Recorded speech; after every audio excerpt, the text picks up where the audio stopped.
Hello बच्चों, let's see this question and the question says lattice energy of alkali metal chloride follows the order. बच्चों यहाँ पे lattice energy का order बताओ. देखिए lattice energy क्या होती है? Lattice energy वो energy मतलब energy required होती है जो एक मोल सॉलिड क्रिस्टल को गैसेस में कन्वर्ट कर दे. किसमें कन्वर्ट कर दे? गैसेस में, गैसेस स्टेट. ठीक है. और ऐसा जितनी ज्यादा लैटिस एनर्जी लग रही है उसका मतलब वहां पे बॉन्ड बहुत स्ट्रांग है. ठीक है. और बॉन्ड कहाँ स्ट्रांग होता है? जहां पर चार्ज का जो है मतलब पॉजिटिव और नेगेटिव ऑपोजिट आयन के चार्ज का डिफरेंस ज्यादा. ठीक है.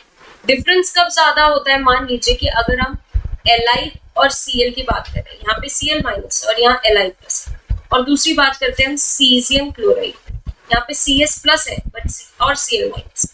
देखिए माइनस चार्ज तो सेम है.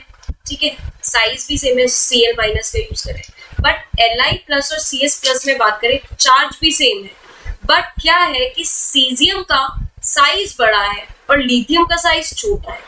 अब छोटे साइज पर लिथियम का छोटा साइज है, छोटे साइज पर चार्ज डेंसिटी कम ज्यादा है. ठीक है. और बड़े साइज होते होते जो चार्ज डेंसिटी है वो कम होती जाती है. ठीक है.